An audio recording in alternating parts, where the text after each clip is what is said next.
Hello student, online class में आप सभी का स्वागत है।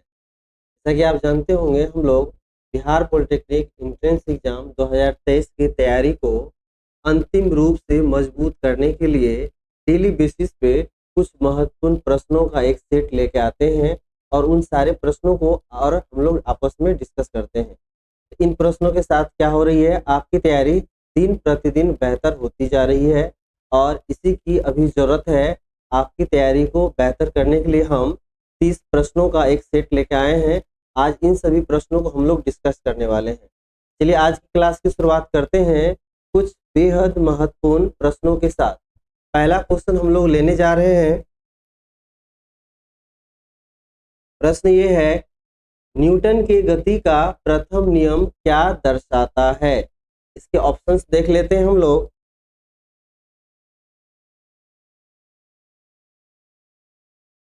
चार विकल्प दिए गए हैं। पहला है ऊर्जा को, दूसरा है कार्य को, तीसरा है जड़त्व को और चौथा है जड़त्व आघूर्ण को। तो ये न्यूटन की गति का जो प्रथम नियम है यह जड़त्व के कंसेप्ट पे आधारित है, या ऐसे कह लीजिए न्यूटन के गति के प्रथम नियम से जड़त्व की व्याख्या मिलती है। ठीक है, तीन गलत विकल्प दिए गए हैं, एक सही विकल्प है। इसका आंसर हो जाएगा आपको आंसर सी। नेक्स्ट क्वेश्चन है, रॉकेट किस सिद्धांत पर कार्य करता है? विकल्प हैं इस प्रकार से।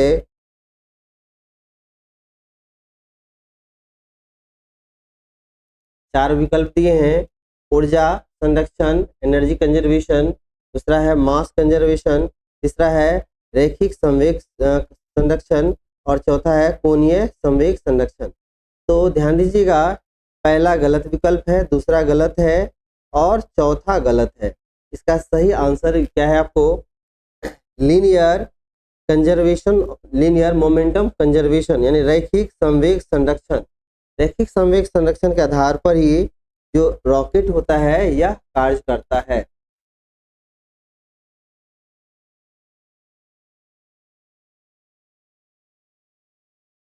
परम शून्य ताप क्या है या क्या होता है? एब्सोल्यूट टेम्परेचर, यह क्या होता है? 0 डिग्री जो केल्विन होता है, 0 डिग्री केल्विन, इसे बोला जाता है एब्सोल्यूट टेम्परेचर। चलिए देख लेते हैं।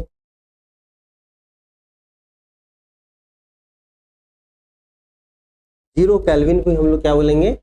एब्सोल्यूट टेम्परेचर, परम शून्य ताप बोलेंगे।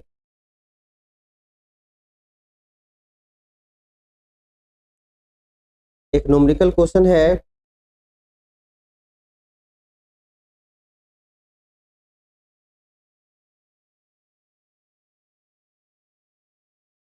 देखिए दिया गया है एक लिफ्ट है। लिफ्ट का मास कितना दिया गया है आपको? 500 kg लिफ्ट का मास है। मान लीजिए अगर ये लिफ्ट एलिवेटर ऊपर की ओर गति कर रहा है तो देखिए प्रत्येक वस्तु पर पृथ्वी का त्वरण कार्य करता है 9.8, और इसके पास अगर लिफ्ट के पास एक अपना त्वरण है तो क्या होगा? टोटल एक्सेलरेशन क्या हो जाएगा? a प्लस जी। यह क्या होगा? टोटल एक्सेलरेशन हो गया, जो कि लगेगा यहाँ पर लिफ्ट पे लगेगा। प्रश्न ये है 500 kg का अगर लिफ्ट ऊपर जा रहा है, लिफ्ट के केबल के माध्यम से जा रहा है, तो लिफ्ट क्या होता है? हैंग क्या हो रहता है? लटका रहता है केबल के माध्यम से। तो केबल में जो टेंशन होगा, तनाव होगा, उसका मान आपको निकालना है। पृथ्वी का जो यहाँ पे लिफ्ट का जो त्वरण है वह दिया गया है आपको 2 मीटर पर सेकेंड स्क्वायर त्वरण दिया गया है। तो पूछा जा रहा है कि टेंशन का मान यानी तनाव क्या होगा। तो यहाँ पर अगर किसी तने हुए वस्तु पर जो टेंशन का मान होता है T बराबर होता है आपको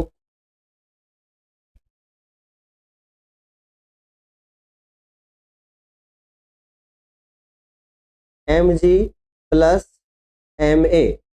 टोटल जो टेंशन होगा वह पृथ्वी का भार बल तो लगेगा ही, टेंशन बराबर mg होता है, और यहाँ पर जो फोर्स लगेगा वह होगा मास इनटू एक्सेलरेशन। तो यहाँ से अगर हम लोग क्या करेंगे, m को कॉमन ले लेते हैं तो क्या होता है? a प्लस जी हो जाता है। तो आप मास आपको दिया गया है, कितना है आपको? मास है आपको 500 kg, और इनटू कह रहा है आपको जी का मान क्या लेना है 9.8 लेना है। अगर वैल्यू दिया गया है तो आप अपने मन से अप्रॉक्सीमेट 10 नहीं लेना है आपको, जो दिया गया वैल्यू कितना है 9.8 इसे ही लेना है। और साथ में जो एक्सेलरेशन है वह 2 है। आप इसको जोड़िएगा 500 इंटू 9 2 11 11.8। आप इसे हल कीजिए, आंसर आ जाएगा, हो गया आपको 118 इंटू आप 5 करना है 40 4 9 क्या हो गया आपको 590 और एक जीरो ये रह गया था, इसको छोड़ के हम लोग मल्टीप्लाई किए थे, एक जीरो और दे देंगे। और टेंशन क्या है, एक बल है, तो यह इसका मात्रक क्या हो जाएगा आपको न्यूटन हो जाएगा। तो देखिए कौन सा विकल्प हमने क्या किया, इस न्यूमेरिकल को शुरू से आपको क्लियर करके समझा दिया है। इसका विकल्प देखिए ऑप्शन सी में ऐसा दिख रहा है आपको, ठीक है। इस प्रश्न का आंसर आपको हो जाएगा आपको ऑप्शन सी। बस क्या है, सही ढंग से थ्योरी को अप्लाई करना है और कैलकुलेशन को थोड़ा फास्ट करना है। हम आपको स्टेप बाय स्टेप आराम से आपको समझाते हैं। बहुत तेजी में कैलकुलेशन अगर हम कर देंगे तो बहुत सारे छात्रों को ये समझ में कम आ सकता है। तो हम क्या करते हैं, आपको समझाने के लिए हम स्टेप कुछ ज़्यादा स्टेप कर लेते हैं, ठीक है। तो आपको क्या करना है, आपको तो एग्जामिनेशन हॉल में बैठ के क्वेश्चन को विद इन 1 मिनट आपको सॉल्व करना है, इसीलिए आप अपने कैलकुलेशन को थोड़ा फास्ट रखिए, ठीक है। बढ़ते हैं अगले प्रश्न की ओर।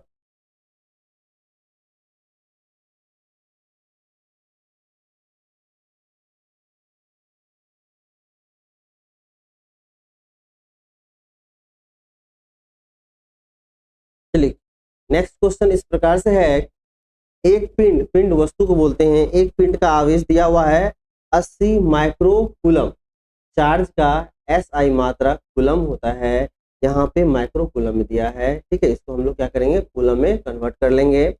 इसमें अतिरिक्त इलेक्ट्रॉनों की संख्या ये निकालना है। चार्ज ऑफ ऑब्जेक्ट 80 माइक्रोकूलम, ये हो जाएगा 80 गुना 10 पे पावर -6 कूलम, ठीक है। एन आपको निकालना है। तो चार्ज का जो बेसिक फॉर्मूला है Q equal to n e, क्योंकि यहाँ पर होता है Q equal to I T भी, लेकिन यहाँ पर इलेक्ट्रॉन से रिलेटेड है, इलेक्ट्रॉन की संख्या से, तो हम लोग क्या लगाएंगे Q equal to n e लगाएंगे। यहाँ से आपको n निकालना है, ये भी मालूम है, यह भी मालूम है, तो आप क्या लिखिएगा, इसलिए n इजकल टू Q बटे ई। तो चार्ज, चार्ज कितना है आपको 80 गुना 10 पे पावर -6 कूलम, और चार्ज ऑफ 1 इलेक्ट्रॉन ये होता है 1.6 इंटू 10 पे पावर -19 कूलम। कूलम से कूलम कट गया, ठीक है। दशमलव हटाएंगे, एक जीरो आ जाएगा ऊपर, हो जाएगा, पहले 80 था अब हो गया 800 बटे 16, पावर ऊपर में -6 और ये -19 ऊपर जाएगा तो 19 पावर प्लस में हो जाएगा, तो 16 पंचे 80, 5 जीरो हो गया 50, पावर को सॉर्ट आउट करके लिखेंगे क्या 10 पे पावर 13, 19 प्लस 6 माइनस 13 प्लस बचेगा, ये हो गया। ऐसा विकल्प कहीं दिख रहा है आपको, देखिए एक ये पहला 3 विकल्प गलत विकल्प दिए गए हैं, इसको हम लिख सकते हैं, यहाँ से 10 को हटा लीजिए तो क्या होगा 5 इंटू 10 पे पावर 14, ठीक है। 13 पावर पहले से, एक 10 पावर यहाँ ऐड कर लेंगे तो 14 हो जाएगा। ऐसा विकल्प में क्या हो गया, ऑप्शन में मिल गया, क्या आपको सी विकल्प हो जाएगा। बढ़ते हैं अगले प्रश्न की ओर।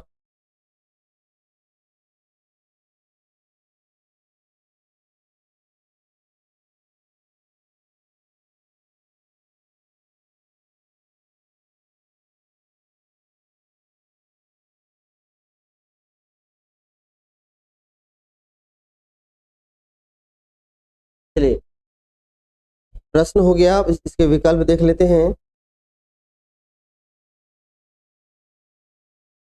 चलिए क्वेश्चन को देख लेते हैं क्या कह रहा है।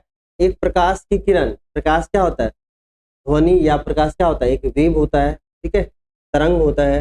तो प्रकाश तरंग की आवृत्ति दिया गया आपको 6 इंटू 10 पे पावर 14 हर्ट्ज दिया हुआ है।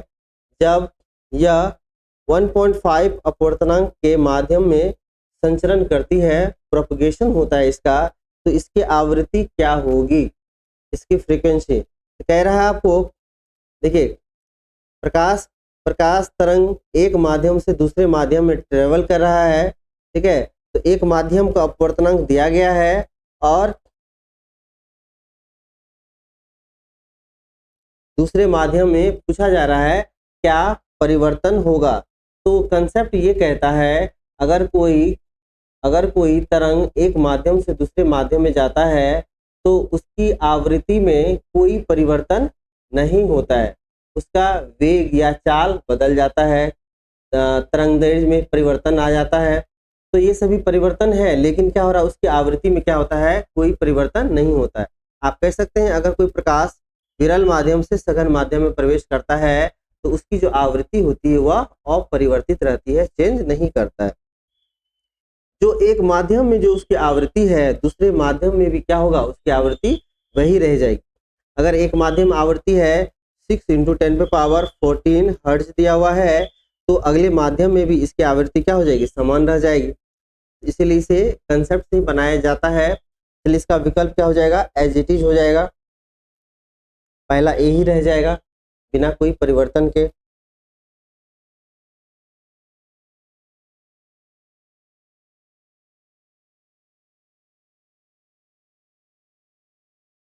एक 60 वाट के बल्ब में 0.5 एम्पियर की धारा बहती है, 1 घंटे में इससे गुजरने वाले कुल आवेश का मान क्या होगा। चलिए इसके विकल्प को देख लेते हैं।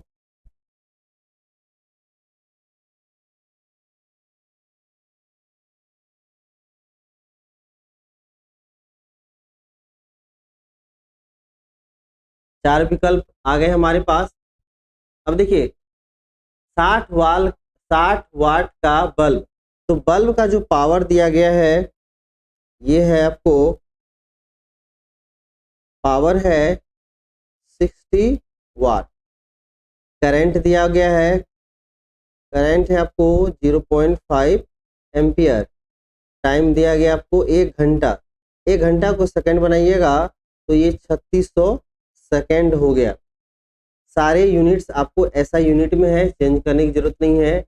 आपसे पूछा जा रहा है कुल आवेश, तो Q बराबर क्या होता है आपको, IT होता है।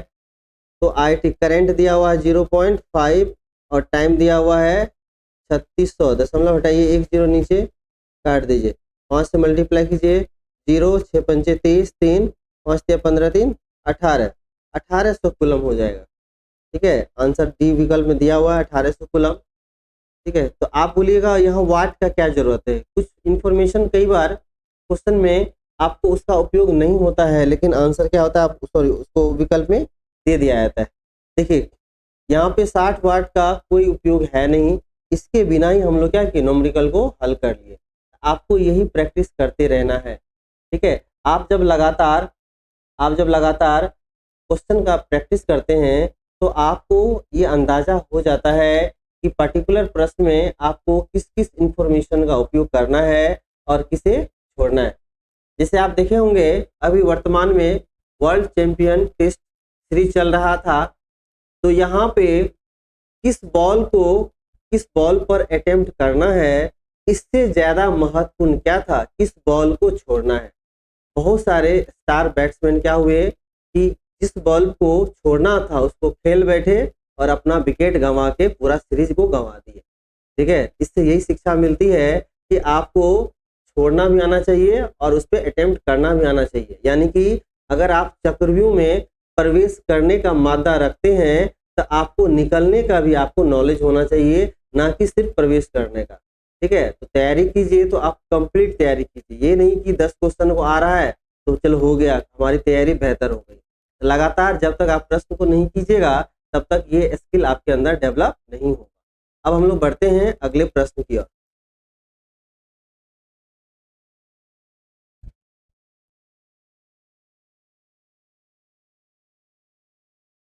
जब एक दंड चुंबक उत्तरी ध्रुव दक्षिणी ध्रुव की ओर दिशा दिखा रहा है तो उदासीन बिंदु होंगे। लैंग्वेज वाला प्रश्न है। कह रहा है जब एक दंड चुंबक का उत्तरी ध्रुव दक्षिण की ओर स्थित है तथा दक्षिणी ध्रुव उत्तर की ओर स्थित है तो तब ये उदासीन स्थिति में क्या होगा, उदासीन स्थिति में उसका ध्रुव क्या होता है, पृथ्वी के उत्तरी ध्रुव की तरह उत्तरी ध्रुव होगा, दक्षिणी ध्रुव की तरह दक्षिणी ध्रुव होगा। चलिए इसका देख लेते हैं विकल्प को। चुंबकीय एक्सिस पे क्या हो जाएगा, उदासीन बिंदु पर क्या होगा, चुंबकीय अक्ष पर होगा।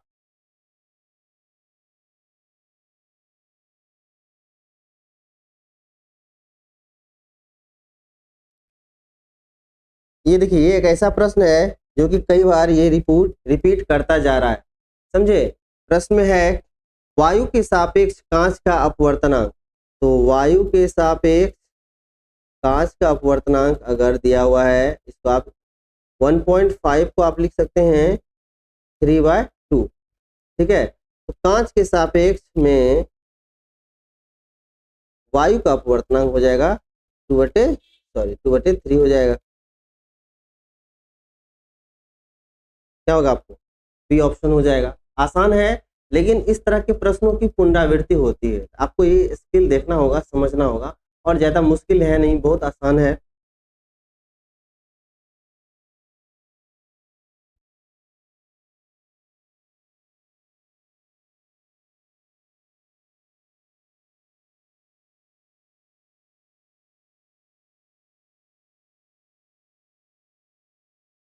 चलिए वायु में प्रकाश की चाल दिया हुआ है, वायु में प्रकाश की चाल ये आपको याद भी रखना होता है। वायु अथवा निर्वात में जो प्रकाश की चाल है वह कितना है, 3 × 10⁸ मीटर पर सेकेंड ये होता है, याद रखना है। अपवर्तनांक किसी माध्यम का दिया हुआ है, उसमें चाल पूछा जा रहा है, तो आपको फॉर्मूला याद रखना है। अपवर्तनांक रिफ्रैक्टिव इंडेक्स, अपवर्तनांक इक्वल टू क्या होता है, speed of light in vacuum and speed of light in any medium, C/Vm। इसको यहाँ देखिए अपवर्तनांक कितना दिया गया आपको, 1.5 दिया हुआ है। निर्वात या हवा में प्रकाश की चाल कितना होता है, 3 × 10⁸ मीटर पर सेकेंड होता है, बटे यहाँ से हम लिख लेंगे Vm। अब ये आपको निकालना है, इसको यहाँ लाइए, और ये दिया गया इसको यहाँ लाइए, इसको यहाँ ले जाइए, क्या हो जाएगा, ऐसा हो जाएगा आपको Vm बराबर 3 × 10⁸ मीटर पर सेकेंड डिवाइड बाय 1.5। तो इसका दशमलव हटाइएगा, 1 0 ऊपर चलाएगा, ये हो जाएगा आपको 3 × 5 = 15 और 5 × 2 = 10। तो आगे आपको 2 × 10⁸ मीटर पर सेकेंड। ऐसा विकल्प ढूंढिए, कहाँ दिया हुआ, किसमें दिया हुआ, ऑप्शन बी में दिया हुआ। ये इसका आंसर हो जाएगा, सही आंसर हो जाएगा आपको, बिल्कुल ये भी आंसर आपको कंप्यूटर जीसी को कर रहे हैं।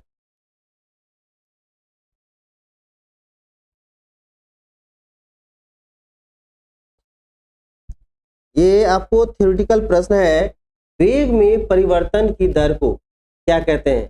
तो देखिए वेग में परिवर्तन की दर को क्या कहते हैं, त्वरण। त्वरण क्या होता है, the rate of change of velocity with respect to time is called acceleration. वेग में परिवर्तन की दर को हम लोग त्वरण कहते हैं। ये थ्योरी वाला प्रश्न है, इसमें कुछ है नहीं कंसेप्ट।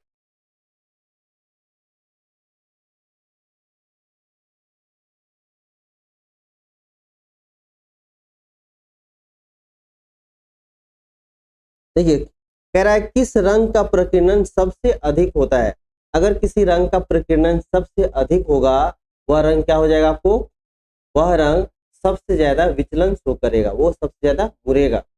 तो होता क्या है, बैगनी रंग का तरंगदैर्घ्य कम होता है, ठीक है, उसका प्रकीर्णन अधिक होता है, इसलिए बैगनी रंग सबसे ज्यादा मुड़ती है। जबकि लाल रंग का तरंगदैर्घ्य ज्यादा होता है, उसका प्रकीर्णन कम होता है, तो उसमें क्या होता है, उसका मुड़ना क्या होता है, बहुत कम होता है, वह कम ही मुड़ पाती है। इसका आंसर क्या हो जाएगा आपको, बैगनी रंग।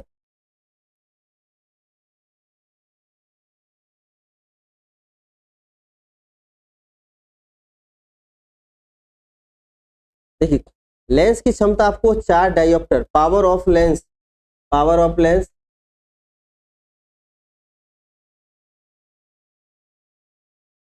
पावर ऑफ लेंस दिया हुआ कितना है, 4 डायोप्टर। अगर लेंस का पावर डायोप्टर में दिया गया है, तो इसका जो क्या कहते हैं फोकस दूरी होगा, वो क्या हो जाएगा आपको, वो मीटर में हो जाएगा। ठीक है, तो चलिए पावर ऑफ लेंस होता है 1/f, तो f बराबर क्या हो जाएगा, उसकी फोकस दूरी क्या हो जाएगी 1/p हो जाएगा। तो 1/4 कर लीजिए, 1 में 4 से भागा दीजिए, क्या हो जाएगा 0.25। ठीक है, ये प्लस में आया 0.25 मीटर, ये आ जाएगा इसका आंसर। इसको हल कीजिएगा, 1/4 में भागा दीजिए, यही आएगा आंसर।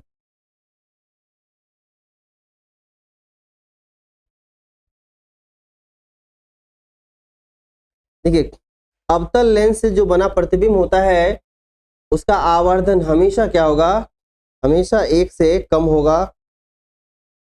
ठीक है, ये थ्योरी है आपको।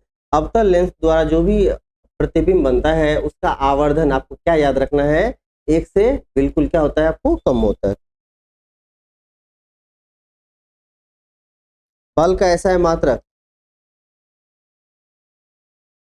देखिए, बल F बराबर फॉर्मूला क्या होता है, मास इंटू एक्सेलरेशन होता है। तो द्रव्यमान के लिए हो जाएगा आपको kg और एक्सेलरेशन के लिए हो जाएगा मीटर बटे सेकेंड का स्क्वायर। चलिए, किस विकल्प ऐसा है, kg मीटर बटे सेकेंड स्क्वायर। ठीक है, ये विकल्प दे रहा है आपको ए नंबर में, ये सारे गलत विकल्प दिए गए हैं आपको।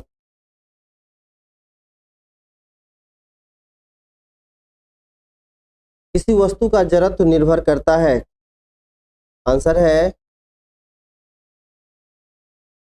किसी वस्तु का जड़त्व जो होता है, इनर्शिया जो होता है, वह उसके द्रव्यमान पर निर्भर करता है। क्या हो जाएगा, वस्तु के द्रव्यमान पर।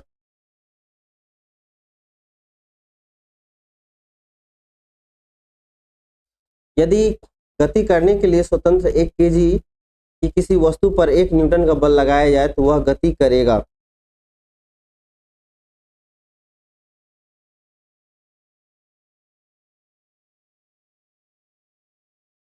देखिए, F बराबर क्या होता है, मास इंटू एक्सेलरेशन।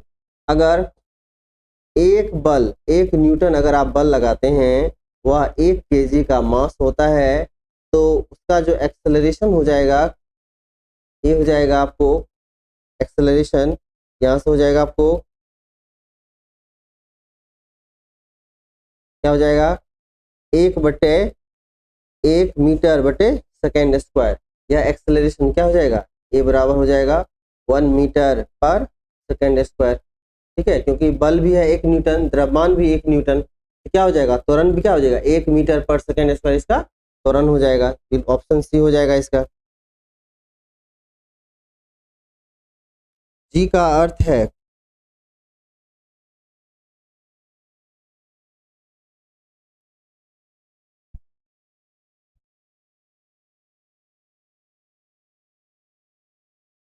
इसका अर्थ है स्वतंत्र रूप से गिरती हुई वस्तु का त्वरण। जी क्या होता है, प्रत्येक वस्तु पर क्या होता है, पृथ्वी अपना एक त्वरण लगाती है जिसका मान होता है 9.8 मीटर पर सेकेंड स्क्वायर। तो स्वतंत्र रूप से गिरती हुई किसी वस्तु का जो त्वरण होगा, उसका मतलब हो गया क्या, small g. Acceleration due to gravity वो कितना होता है, 9.8 मीटर पर सेकेंड स्क्वायर।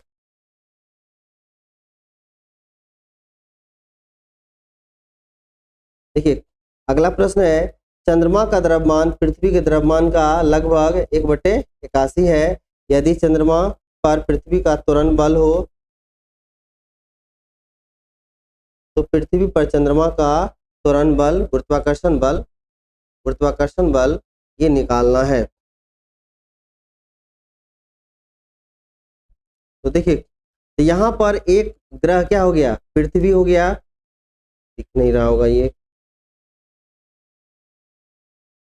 एक ग्रह के रूप में मान लीजिए ये अर्थ है m1, दूसरा है ये चंद्रमा m2। दो वस्तु के बीच की दूरी अगर r है, जो लगने वाला गुरुत्वाकर्षण बल होता है g इंटू m1 गुना m2 बटे r स्क्वायर। ठीक है, तो अगर इस प्रकार से अगर हम इसको हल करते हैं, तो अगर पृथ्वी के लिए ये मान लीजिए हमने क्या किया, पृथ्वी के लिए निकाला। ठीक है, और चंद्रमा के लिए भी लगने वाला गुरुत्वाकर्षण बल होगा जी, तो होगा M1 गुना M2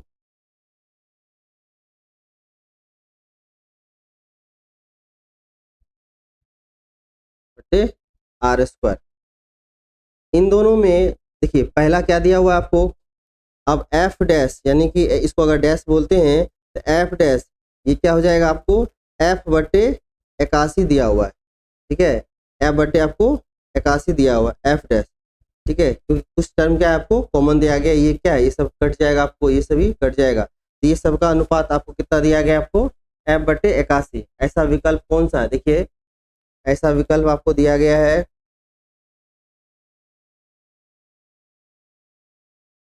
पहला ए ऑप्शन में है, इसका सही आंसर क्या हो जाएगा आपको, ए ऑप्शन हो जाएगा, ठीक है। पृथ्वी का जो गुरुत्वाकर्षण बल होगा वह चंद्रमा का क्या है, 1/81 है, जो लगने वाला बल ये हो जाएगा आपको 1/81।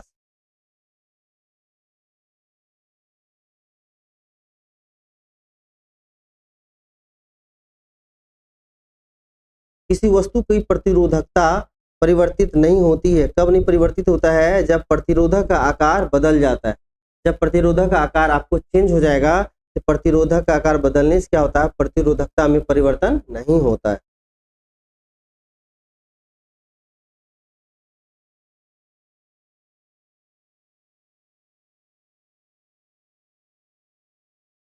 अगला प्रश्न है आपको,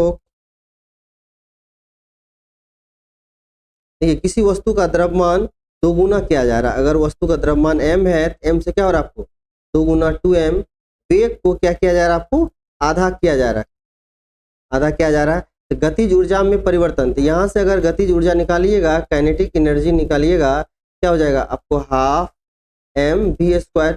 अब यहाँ पे जो चेंज कर दिया गया है, चेंज के हिसाब से क्या निकालिए, काइनेटिक एनर्जी ये हो जाएगा हाफ तो होगा ही, मास क्या हो रहा है 2m गुना वेग क्या हो जाएगा आपको v/2 का होल स्क्वायर कर देना है। आपको इसको सॉल्व कीजिएगा, काइनेटिक एनर्जी में जो चेंज निकालना है, चेंज निकालना है तो 1/2 तो mv², तो 2m गुना v² हो जाएगा बटे 4 हो जाएगा, ठीक है, 2 2 जा 4, आपको 1/4 mv²।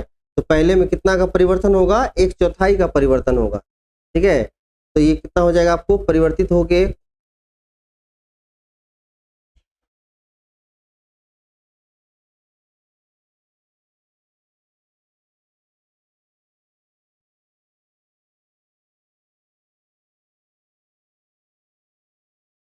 देखिए टोटल हल करके तो क्या आ गया आपको 1/4 mv²। हमने क्या किया आंसर 1/4 बोला है, लेकिन काइनेटिक एनर्जी नॉर्मली क्या होता है, काइनेटिक एनर्जी होता है हाफ mv²।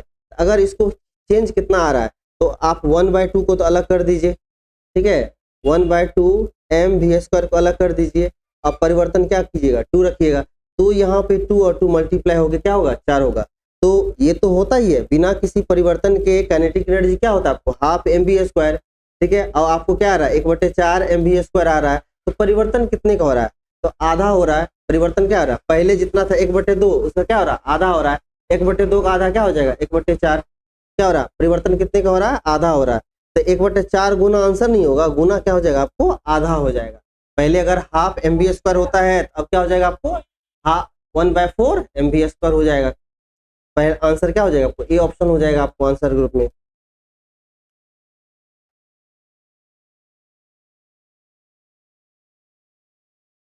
आसान प्रश्न है, विद्युत सेल किसका स्रोत है, विद्युत धारा का। विद्युत सेल क्या होता है, विद्युत धारा जो प्राप्त होगी वह विद्युत सेल से होती है, प्लेट से होता है, पॉजिटिव निगेटिव प्लेट्स को जब आपस में मिलाते हैं तो विद्युत धारा करंट प्राप्त होता है आपको।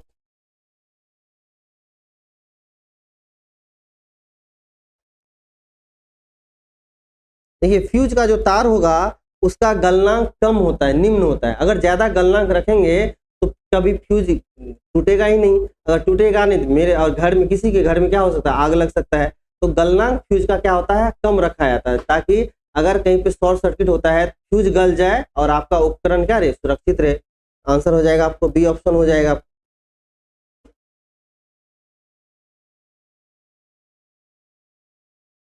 एक विद्युत बल्ब 12 वोल्ट का है, 60 वाट अंकित है, तो इसमें धारा का मान आपसे पूछा जा रहा है। तो फॉर्मूला देखिए, एक जो करंट चैप्टर का जो महत्वपूर्ण फार्मूला है, आपको जो ध्यान रखना है, बहुत सारे प्रश्न जो बनते हैं, P बराबर VI, ठीक है। ये प्रश्न ध्यान रखिएगा, इस फॉर्मूले को कई बार हमने स्टार्ट देके आपको याद रखने के लिए बोला था। आपको पावर कितना दिया हुआ है, आपसे पूछा जा रहा है धारा, तो इसलिए I बराबर क्या होगा, P बटे V हो जाएगा। तो पावर कितना दिया हुआ, 60 वाट दिया हुआ है, वोल्टेज कितना है 12 वोल्ट, 12 पंचे 60, क्या हो जाएगा आपको 5 एम्पियर करंट हो जाएगा।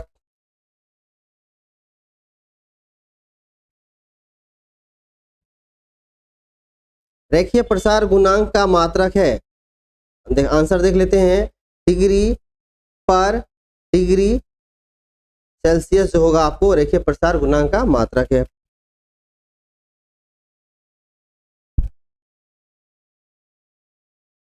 देखो इंद्रधनुष बनने के लिए जो कारण है, उन कारण में आपको ध्यान देना है, क्या है, अपवर्तन भी है, विवर्तन भी है, आंतरिक परावर्तन। तो तीनों रीजन मिलने से क्या होता है, आपको इंद्रधनुष का निर्माण होता है, ठीक है। रेनबो जो बनता है वह अपवर्तन भी उसमें शामिल होता है, विक्षेपण भी और आंतरिक परावर्तन भी। देखिए एक अवतल दर्पण की वक्रता त्रिज्या r दिया हुआ कितना 15, पूछा क्या जा रहा है, फोकस दूरी f बराबर क्या होता है r/2, तो 15/2 कर लीजिए, 7.5 हो जाएगा। अवतल दर्पण है तो नेगेटिव होता है, इसका आंसर क्या हो जाएगा आपको -7.5 सेंटीमीटर। एक एंगस्ट्रम बराबर क्या होता है 10⁻⁻10 मीटर, क्या हो जाएगा, पहला ऑप्शन सही है। ये सब ऑब्जेक्टिव क्वेश्चन आपको याद रखने हैं, ठीक है। किसी गोलीय दर्पण की फोकस दूरी और वक्रता त्रिज्या का क्या संबंध होता है, तो पूछा जा रहा है F और R में, F बराबर क्या होता है r/2, F बराबर r/2, पहला विकल्प ही सही है आपको। लास्ट प्रश्न है, विद्युत सेल विद्युत ऊर्जा को किस रूप में परिवर्तित करती है। विद्युत सेल जो होता है विद्युत ऊर्जा को विद्युत ऊर्जा के रूप में परिवर्तित करेगी, यानी विद्युत सेल यानी सोलर प्लेट जो होता है सौर ऊर्जा को किस रूप में कन्वर्ट, सोलर प्लेट से हमें क्या होता है एनर्जी करंट मिलता है, आपको क्या होगा विद्युत ऊर्जा मिल जाता है। इस प्रकार आज के सेक्शन में हमने 30 प्रश्नों का एक अच्छे से अभ्यास किया। इन प्रश्नों को बार बार आप मोबाइल में आप फालतू के वीडियो को देखना बंद करें, आपसे अनुरोध है, और पढ़ाई के लिए आप बार बार रिपीट कीजिए इस वीडियो को, और साथ में जितने भी वीडियो आपको बताया जा चुका है, डिस्कस किया जा चुका है, इन सारे वीडियोज को आप लोग देखिए रेगुलर बेसिस पे, जिससे क्या हो जाए आपकी रिवीजन को मजबूत किया जा सके, क्योंकि प्रश्नों की पुनरावृत्ति भी होती है, आपको ध्यान रखना है। चलिए आज का प्रश्न का यह प्रोसेस यहीं पे समाप्त होता है। मिलते हैं हम अगले लेक्चर में कुछ बेहद महत्वपूर्ण प्रश्नों के साथ। अपनी तैयारी को मजबूत कीजिए, एनर्जी लेवल को बना के रखिए, एग्जाम में बहुत ज़्यादा समय नहीं रह गया है, ठीक है। और अंत तक हमारे साथ बने रहिए, और मिलते हैं हम लोग अगले क्लास में। नमस्कार।